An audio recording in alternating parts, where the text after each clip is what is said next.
ಚೆನ್ನಾಗಿದ್ದೀರಾ? ಇವತ್ತಿನ ವಿಡಿಯೋದಲ್ಲಿ ನನ್ನ ಮಂಗಳವಾರದ ದಿನಚರಿ ಹಾಗೆ ನಾನು ನನ್ನ ಹೊಸ ಗೋಲ್ಡ್ ಜ್ಯುವೆಲ್ಲರಿ ತಗೊಂಡಿದ್ದೆ, ಅದನ್ನು ನಾನು ನಿಮ್ಮ ಜೊತೆ ಶೇರ್ ಮಾಡ್ಕೋತೀನಿ.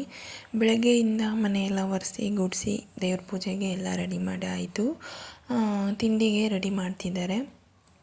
ಇಲ್ಲಿ ನಮ್ಮ ಮನೆಯಲ್ಲಿ ಫೋಟೋಸು ಎಲ್ಲ ಜಾಸ್ತಿ ಇರೋದ್ರಿಂದ ರೆಡಿ ಮಾಡಿಕೊಂಡು ಈಗ ದೀಪ ಹಚ್ತಾ ಇದ್ದೀನಿ.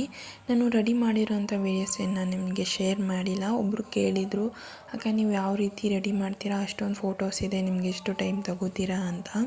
ನನಗೆ ಮಿನಿಮಮ್ ಒಂದು ಮುಕ್ಕಾಲು ಅವರ್ ಆದರೂ ಬೇಕೇ ಬೇಕು, ನನಗೆ ಇಲ್ಲ 1 ಅವರ್ ಆದರೂ ಬೇಕೇ ಬೇಕು. ಕಳಶ ಸಾಮಾನೆಲ್ಲ ಜೋಡಿಸಿ ಮತ್ತು ನಮ್ಮ ಮನೇಲಿರೋ ಫೋಟೋಗಳಿಗೆಲ್ಲ ಹೂವು ಹಾಕಿ ರೆಡಿ ಮಾಡೋ ಅಷ್ಟರಲ್ಲಿ ಇಷ್ಟೊತ್ತಾಗುತ್ತೆ. ನಾವು ಗುರುವಾರ ಮಾತ್ರ ಕಳಶ ಸಾಮಾನನ್ನು ತೆಗೆದು ಕ್ಲೀನ್ ಮಾಡಿ ಹೊಸದಾಗಿ ಶುಕ್ರವಾರ ಬೆಳಗ್ಗೆ ಇಡ್ತೀವಿ. ಮಂಗಳವಾರ ಏನಿದ್ರು ಹೂವು ತೆಗೆದು ಹೂವು ಹಾಕಿ ಪೂಜೆ ಮಾಡ್ತೀವಿ. ದಿನ ಏನೂ ಮಾಡೋದಿಲ್ಲ, ಸಂಜೆ ಹೊತ್ತು ಮಾತ್ರ ದೀಪ ಹಚ್ತೀವಿ. ಹೇಗಿದೆ ಅಲಂಕಾರ, ಚೆನ್ನಾಗಿದೆಯಾ ಹೇಳಿ, ಕಮೆಂಟ್ ಮಾಡಿ. ನೀವು ನನಗೆ ಒಂದು ಚಿಕ್ಕ ಕಮೆಂಟ್ ಮಾಡಿದ್ರು ನನಗೆ ಎಷ್ಟು ಖುಷಿ ಆಗುತ್ತೆ. ಇಲ್ಲ ಕಮೆಂಟ್ ಮಾಡೋಕ್ಕಾಗಿಲ್ಲ ಅಂದರೂ ಒಂದು ಚಿಕ್ಕ ಹಾರ್ಟನ್ನಾದರೂ ಕೊಡಿ ಅಂತ ಕೇಳ್ಕೊತೀನಿ. ಇಲ್ಲಿ ನಾನು ಸಿಂಪಲ್ಲಾಗಿ ಹೇಗೆ ನಾನು ರೆಡಿ ಆಗ್ತೀನಿ ಅಂತ ನಿಮಗೆ ತೋರಿಸ್ತಾ ಇದ್ದೀನಿ. ನಾನು ತುಂಬ ಮೇಕಪ್ಪೆಲ್ಲ ಮಾಡ್ಕೊಳ್ಳೋಕ್ಕೆ ಇಷ್ಟ ಆಗೋದಿಲ್ಲ. ಎಲ್ಲಾದರೂ ಹೋದಾಗ ಮದುವೆಗಳಿಗೆ ಫಂಕ್ಷನ್ಗಳಿಗೆ ಹೋದಾಗ ಮಾತ್ರ ಇಷ್ಟ ಆಗುತ್ತೆ. ಹಾಗಂತ ನಾನು ಮೇಕಪ್ ಮಾಡ್ಕೊಳ್ದೇ ಇರಲ್ಲ, ಸ್ವಲ್ಪ ಕ್ರೀಮು ಹಾಕೋತೀನಿ ಅಷ್ಟೇ. ದಿನ ನಾನು ಹೇಗಿರ್ತೀನಿ ಅನ್ನೋದನ್ನು ತೋರಿಸ್ತೀನಿ. ಯಾಕಂದರೆ ಮೇಕಪ್ ಹಾಕ್ಕೊಂಡು ವಿಡಿಯೋಸ್ ಎಲ್ಲ ಮಾಡೋದಕ್ಕೆ ಆಗೋದಿಲ್ಲ. ಅದಕ್ಕೋಸ್ಕರ ನಾವು ಹೆಂಗಿರ್ತೀವಿ ಅನ್ನೋದನ್ನು ಮಾತ್ರ ಅಲ್ವಾ ನಾವು ಶೇರ್ ಮಾಡೋಕ್ಕಾಗೋದು. ಹಾಗೆ ನಮ್ಮ ಸ್ಟೈಲ್ ಯಾವ ರೀತಿ ಇರುತ್ತೆ ಅನ್ನೋದನ್ನು ನೀವು ತಿಳ್ಕೊಳ್ಳಿ ಅಂತ ನಾನು ಈ ವಿಡಿಯೋನ ಶೇರ್ ಮಾಡಿದ್ದೀನಿ. ಒಂದು ಮೀ ಗ್ಲೋ ಕ್ರೀಮ್ ಬರುತ್ತೆ, ಆ ಕ್ರೀಮನ್ನು ಹಚ್ಕೊಂಡು ಮತ್ತು ನೆಕ್ಸ್ಟು ಝೀ ಪೌಡರನ್ನು ಹಾಕೋತೀನಿ. ಚಿಕ್ಕದಾಗಿ ಇಷ್ಟೇ, ನಾನೇನು ಹಾಕ್ಕೊಳ್ಳಲ್ಲ. ಮತ್ತು ಚಿಕ್ಕದಾಗಿ ಒಂದು ಬಿಂದಿ, ಅದ್ರ ಕೆಳಗಡೆ ಒಂದು ಕಪ್ಪು ಚುಕ್ಕೆ ಇಟ್ಕೋತೀನಿ ಐಲೈನರಲ್ಲಿ. ಮತ್ತು ಕಣ್ಣಿಗೆ ಐಲೈನರ್ ಅವೆಲ್ಲ ಹಾಕ್ಕೊಳ್ಳೋದಿಲ್ಲ. ಮಾಮೂಲಿಯಾಗಿ ಅದನ್ನು ನಾವು ಮಾಡ್ಕೊಂಡಿಲ್ಲ ಅಂದರೆ ನಾವು ಒಂಥರ ನಮಗೆ ಏನೋ ಒಂಥರ ಅನ್ನಿಸ್ತಾ ಇರುತ್ತೆ. ನಾವು ಗೃಹಿಣಿಯರಾಗಿ ಇಷ್ಟು ನಮಗೆ ಮಾಡ್ಕೊಳ್ಳೋಕ್ಕೆ ಟೈಮ್ ಸಿಗೋದೇ ಹೆಚ್ಚು. ಮಕ್ಕಳನ್ನು ನೋಡಿಕೊಂಡು ನಾವು ಮನೆ ಕೆಲಸ ಮಾಡಿಕೊಂಡು ಮತ್ತು ಮನೆಯಲ್ಲಿ ಬೇರೆ ಕೆಲಸಗಳನ್ನೆಲ್ಲ ನೋಡಿಕೊಂಡು ಇಷ್ಟೊತ್ತು ನಾವು ಕನ್ನಡಿಯಿಂದ ಮುಂದೆ ನಿಂತಿರ್ತೀವಿ. ಆದರೂ ಏನೋ ಕೆಲಸ ಇದೆಯಲ್ವಾ ಅಂತ ಅನ್ನಿಸ್ತಾನೆ ಇರುತ್ತೆ. ನಮ್ಮನ್ನು ನಾವು ಒಂದು ಸ್ವಲ್ಪ ಚೆನ್ನಾಗಿ ನೋಡ್ಕೋಬೇಕು, ಇಲ್ಲಾಂದರೆ ನಾವು ಎಲ್ಲೋ ಕಳೆದೋಗ್ಬಿಡ್ತೀವಿ, ನಾವು ಯಾಕೆ ಹಿಂಗಿದ್ದೀವಿ ಅನ್ನೋ ಥರ ಆಗಿಬಿಡುತ್ತೆ. ನಾವು ಒಂದು ಸ್ವಲ್ಪ ರೆಡಿ ಆಗೋದ್ರಿಂದ ನಮಗೂ ಒಂದು ಸ್ವಲ್ಪ ಎನರ್ಜಿ ಇರುತ್ತೆ. ನಾವು ಹೀಗಿದ್ದೀವಪ್ಪ ಅನ್ನೋ ಥರ ಅನಿಸ್ತಾ ಇರುತ್ತೆ. ಇಲ್ಲಾಂದರೆ ನಮ್ಮನ್ನು ನಾವೇ ಮರ್ತೋಗ್ತೀವಿ. ನಮ್ಮನ್ನು ನಾವು ಸ್ವಲ್ಪ ಕೇರ್ ಮಾಡಿಕೊಳ್ಳೇಬೇಕು ಅಲ್ವಾ. ಈಗ ಒಂದು ಸಿಂಪಲ್ಲಾಗಿ ಹೇರ್ ಸ್ಟೈಲ್ ತೋರಿಸ್ತಾ ಇದ್ದೀನಿ. ನಾನು ಲಿಪ್ಸ್ಟಿಕ್ಕೆಲ್ಲ ಲೈಟಾಗಿ ಹಾಕ್ಕೊಂಡ್ರೇ ಇಷ್ಟ.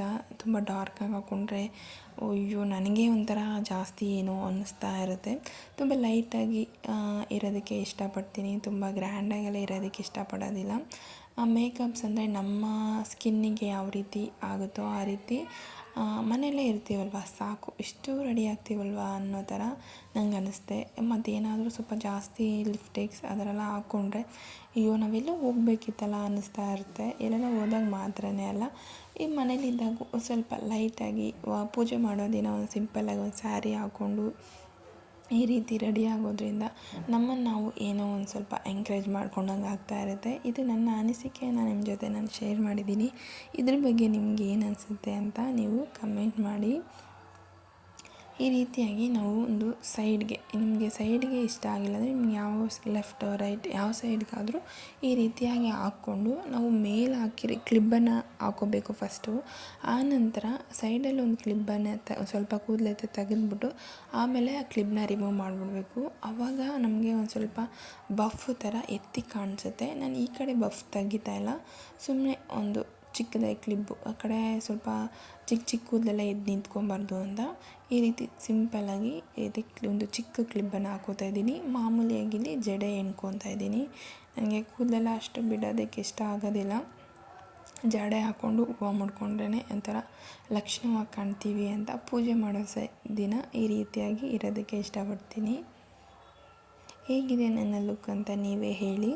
ಸ್ವಲ್ಪ ಲೈಟು ಇಲ್ಲದೆ ಇರೋ ಕಾರಣ ಸ್ವಲ್ಪ ಡಲ್ಲಾಗಿ ಕಾಣ್ತಿದೆ.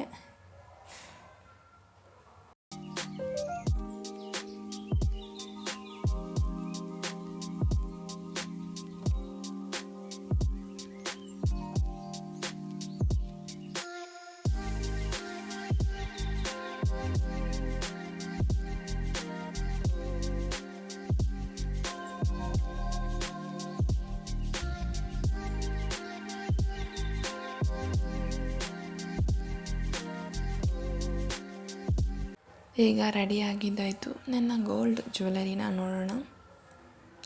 ನಾನು ಇದು ಗೋಲ್ಡ್ ಅನ್ನೋದಕ್ಕಿಂತ ಸಿಲ್ವರ್ ಜ್ಯುವೆಲರಿ ಅಂತ ಹೇಳ್ಬೋದು. ಇದನ್ನು ನಾನು ಹೊಸ್ದಾಗಿ ತೊಗೊಂಡಿದ್ದೀನಿ.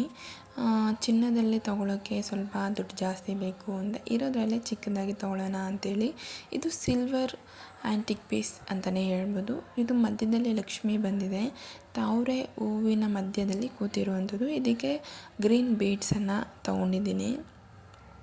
ತುಂಬಾ ಚೆನ್ನಾಗಿ ಕಾಣುತ್ತೆ ವೇರ್ ಮಾಡಿದ್ರೆ. ಹಾಗೆ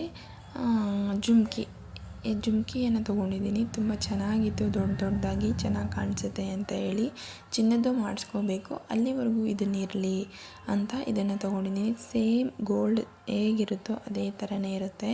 ಅದಕ್ಕೆ ಈ ರೀತಿ ಪಾಲಿಶ್ ಎಲ್ಲ ಏನು ಹೋಗದೇ ಇರಲಿ ಅಂತ ಟಿಶ್ಯೂನ ಮೇಲೆ ಕೆಳಗೆ ಹಾಕಿ ಇಟ್ಟರೆ ನಮಗೆ ಪಾಲಿಶ್ ಹೋಗೋದಿಲ್ಲ ಅಂತ ಒಡವೆ ಅಂಗಡಿಯವರೇ ಹೇಳಿದ್ರು. ಇದೂ ಅಷ್ಟೇ, ನಮ್ಮ ಮಂಗಲ ಚೈನ್ ಮಧ್ಯದಲ್ಲಿ ಇದೊಂದು ಹಾಕ್ಕೊಂಡು ಹೋದರೆ ಸಾಕು, ತುಂಬ ಗ್ರ್ಯಾಂಡ್ ಲುಕ್ ಅನ್ನೋದನ್ನು ಕೊಡುತ್ತೆ. ಇದೆಲ್ಲದಕ್ಕೂ ಬಂದು ನನಗೆ 10,000 ಆಯಿತು. ಎಷ್ಟೆಷ್ಟು ಗ್ರಾಮ್ ಇದೆ ಅಂತ ಮರ್ತುಬಿಟ್ಟಿದ್ದೀನಿ. ಎಲ್ಲದಕ್ಕೂ ಸೇರಿಸಿ 10,000 ಆಯಿತು. ಚೈನು ಮತ್ತು ಗ್ರೀನ್ ಬೀಡ್ಸ್ದು ಓಲೆ ಎಲ್ಲ ಸೇರಿ ಈ ರೀತಿ ಕೆಳಗಡೆ ಒಂದು ಟಿಶ್ಯೂವನ್ನು ಹಾಕಿ ಅದರ ಮಧ್ಯೆ ಎಲ್ಲ ಒಡವೆ ಎಲ್ಲ ಇಡಬೇಕು. ನಾವು ಬರೀ ಬೆಳ್ಳಿ ಒಡವೆ ಮಾತ್ರ ಅದರಲ್ಲಿ ಇಡಬೇಕು, ಗೋಲ್ಡ್ ಜ್ಯುವೆಲರಿ ಇಡಬಾರ್ದು. ಎಲ್ಲದನ್ನು ಅದರಲ್ಲೇ ಇಟ್ಟು ಮೇಲೆ ಒಂದು ಟಿಶ್ಯೂವನ್ನು ಇಟ್ಟು ಅದರ ಈ ಥರ ಇಟ್ಟರೆ ನಮಗೆ ಕಲರು ಚೇಂಜ್ ಆಗೋದಿಲ್ಲ. ನಾವು ಹೆಂಗೆ ತೊಗೊಂಡಿರ್ತೀವೋ ಯೂಸ್ ಮಾಡಿದ್ಮೇಲೆ ಅದೇ ರೀತಿಯಾಗಿಟ್ಟರೆ ಕಲರ್ ಹೋಗೋದಿಲ್ಲ ಅಂತ ಹೇಳಿದರು. ಇದು ನಾನು ಮೀಶೋದಲ್ಲಿ ಸ್ಯಾರಿ ತೊಗೊಂಡೆ. ನಾನು ಅಕ್ಕ ಇಬ್ಬರು ಇರೋದ್ರಿಂದ 2 ಸ್ಯಾರಿ ತೊಗೊಂಡ್ವಿ. ಇದು ಬಂದು 2 ಸ್ಯಾರಿಗೆ 550 ರೂಪಾಯಿ ಆಯಿತು. ಈ ರೀತಿಯಾಗಿ ಒಂದು ನೆವಿ ಬ್ಲೂ ಬರುತ್ತೆ, ಅಂದರೆ ನೇಲ್ಡೆ ಕಲರ್ ಥರ ಇದು, ಮತ್ತು ಗ್ರೀನ್ ಒಂದು, ಇವೆರಡನ್ನು ತೊಗೊಂಡ್ವಿ. ಸೀರೆ ತುಂಬ ಚೆನ್ನಾಗಿದೆ, ಬಟ್ಟೆನೂ ಅಷ್ಟೇ ಸ್ಮೂತಾಗಿ ಸಖತ್ತಾಗಿ ಬಂದಿದೆ, ಯಾವುದು ಡ್ಯಾಮೇಜ್ ಏನೂ ಇಲ್ಲ. 2 ಸೀರೆನೂ ಅಷ್ಟೇ. ನೀವು ಯಾರಾದರೂ ತೊಗೊತೀನಿ ಅಂದರೆ ಮೀಶೋದಲ್ಲಿ ಇದೆ, ತಗೊಳ್ಳಿ. ಈ ರೀತಿಯಾಗಿ ಗ್ರೀನ್ ಮತ್ತು ನನಗೆ ಯಾವ ಕಲರ್ ಚೆನ್ನಾಗಿ ಕಾಣಿಸುತ್ತೆ ಅಂತ ಕಮೆಂಟ್ ಮಾಡಿ ಅಂತ ಕೇಳ್ತಾ ಇದ್ದೀನಿ. ಈ ವಿಡಿಯೋ ನಿಮ್ಮೆಲ್ಲರಿಗೂ ಇಷ್ಟ ಆಗಿದ್ದೀನಿ ಅಂದ್ಕೊಂಡಿದ್ದೀನಿ. ಇಷ್ಟ ಆಗಿದರೆ ಒಂದು ಲೈಕ್ ಮಾಡಿ, ನಿಮ್ಮ ಅನಿಸಿಕೆ ಅಭಿಪ್ರಾಯನ ಕಮೆಂಟ್ ಮೂಲಕ ನೀವು ನನಗೆ ತಿಳಿಸ್ಬೋದು. ಸೀರೆ ಒಡವೆ ಎಲ್ಲ ನೋಡಿದ್ದಾಯಿತು. ಮತ್ತು ಪೂಜೆ ಮಾಡಿಬಿಟ್ಟು ಮಧ್ಯಾಹ್ನಕ್ಕೆ ಸ್ವಲ್ಪ ಹೊತ್ತು ರೆಸ್ಟ್ ಮಾಡಿ ಈಗ ಎದ್ದು ಬಂದು ಜ್ಯೂಸ್ ಮಾಡ್ಕೋತಾ ಇದ್ದೀನಿ. ಡ್ರ್ಯಾಗನ್ ಫ್ರೂಟ್ಸು ಮತ್ತು ಆಪಲ್ಲು, ದಾಳಿಂಬೆ ಹಾಕಿ ಜ್ಯೂಸ್ ಮಾಡ್ತಾಯಿದ್ದೀನಿ. ಅಂದರೆ ಮಿಕ್ಸ್ ಜ್ಯೂಸ್ ಅಂತಲೇ ಹೇಳ್ಬೋದು. ನಮಗೆ ಒಂದೇ ಕುಡಿಯೋದಕ್ಕೆ ಒಂಥರ ಇದು ಸಪ್ಪೆ ಇರುತ್ತೆ, ಸ್ವೀಟ್ ಇರೋದಿಲ್ಲ. ಡ್ರ್ಯಾಗನ್ ಫ್ರೂಟು ತುಂಬಾ ಒಳ್ಳೆಯದು. ಈ ರೀತಿಯಾಗಿ ನಾವು ಒಂದು ಸ್ವಲ್ಪ ಫ್ರೂಟ್ಸ್ ಎಲ್ಲ ತೊಗೊಳೋದ್ರಿಂದ ಆರೋಗ್ಯಕ್ಕೆ ತುಂಬಾ ಒಳ್ಳೆಯದು. ಒಂದು ಸ್ವಲ್ಪ ಸುಸ್ತು ವೀಕ್ ಇರೋರು ಈ ರೀತಿಯಾಗಿ ಒಂದು ಸ್ವಲ್ಪ ಮಿಕ್ಸ್ ಆಗಿ ತೊಗೊಂಡ್ರೆ, ಯಾಕಂದರೆ ಅದರಲ್ಲಿರೋ ಸ್ವೀಟ್ಸು ನಮಗೆ ಇದರಲ್ಲಿ ಕೊಡುತ್ತೆ. ಅದಕ್ಕೋಸ್ಕರ ಈ ರೀತಿಯಾಗಿ ಮಿಕ್ಸು ಫ್ರೂಟ್ಸ್ ತೊಗೊಳೋದ್ರಿಂದ ತುಂಬಾ ಒಳ್ಳೆಯದು. ಈ ರೀತಿ ಜ್ಯೂಸ್ ಮಾಡಿಕೊಂಡು ಕುಡಿಯೋದ್ರಿಂದ. ಇದಕ್ಕೆ ನಾನು ಶುಗರೆಲ್ಲ ಒಂದು ಅರ್ಧ ಸ್ಪೂನ್ ಹಾಕಿದ್ದೀನಿ ಅಷ್ಟೇ, ಬೇರೆ ಏನೂ ಹಾಕಿಲ್ಲ. ಇಷ್ಟನ್ನು ಹಾಕಿ ನಾನು ಜ್ಯೂಸ್ ಮಾಡ್ಕೋತಾ ಇದ್ದೀನಿ. ಒಂದು 5-6 ಬಾದಾಮಿ ಮತ್ತು ಬ್ಲ್ಯಾಕ್ ದ್ರಾಕ್ಷಿ ಅಂತ ಬರುತ್ತೆ, ಅದನ್ನೆಲ್ಲ ನೆನೆಸ್ಕೊಂಡು ನಾವು ಜ್ಯೂಸ್ ಜೊತೆ ಸೇರಿಸ್ಕೊಂಡು ಕುಡಿದ್ರೆ ತುಂಬಾ ಚೆನ್ನಾಗಿರುತ್ತೆ. ಟೇಸ್ಟಿ ಅಂತೂ ತುಂಬಾ ಸೂಪರಾಗಿರುತ್ತೆ. ಈಗ ಹಣ್ಣುಗಳೆಲ್ಲ ನಾನು ಬಿಡಿಸ್ಕೋತಾ ಇದ್ದೀನಿ. ಇದ್ರ ಜೊತೆಗೆ ಡ್ರ್ಯಾಗನ್ನು, ದಾಳಿಂಬೆ, ಒಂದೇ ಒಂದು ಬಾಳೆಹಣ್ಣು ಮತ್ತು ಆ್ಯಪಲ್ಲು, ಒಂದು 5-6 ಬಾದಾಮಿ ಮತ್ತು ಕಪ್ಪು ದ್ರಾಕ್ಷಿ ಒಣಗಿರುವಂಥದ್ದು, ಇಷ್ಟನ್ನು ಸೇರಿಸ್ಕೊಂಡು ಇದನ್ನೆಲ್ಲ ನಮ್ಮ ಮನೆ ಹತ್ರ ಹಸು ಇದೆ, ಆ ಹಸುಗೆ ಕೊಟ್ಟರೆ ತುಂಬ ಒಳ್ಳೆಯದಲ್ವ ಅಂತ ಹೇಳ್ಬಿಟ್ಟು ಒಂದು ತಟ್ಟೆಗೆ ಹಾಕಿ ಇಟ್ಕೋತಾ ಇದ್ದೀನಿ. ನಾವು ಡಸ್ಟ್ಬಿನ್ಗೆ ಹಾಕೋದ್ರಲ್ಲಿ ಹಸು ಆದರೂ ತಿನ್ನುತ್ತೆ ಅಲ್ವಾ ಅಂತ. ಈಗ ಇದನ್ನೆಲ್ಲ ಹಾಕ್ಕೊಂಡು ಮಿಕ್ಸಿ ಮಾಡ್ಕೋತಾ ಇದ್ದೀನಿ ನಾನು.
ಈ ರೀತಿಯಾಗಿ ಜ್ಯೂಸ್ ಮಾಡಿ ಕುಡಿಯೋದ್ರಿಂದ ನಮ್ಮ ಆರೋಗ್ಯಕ್ಕೂ ತುಂಬಾ ಒಳ್ಳೆಯದು.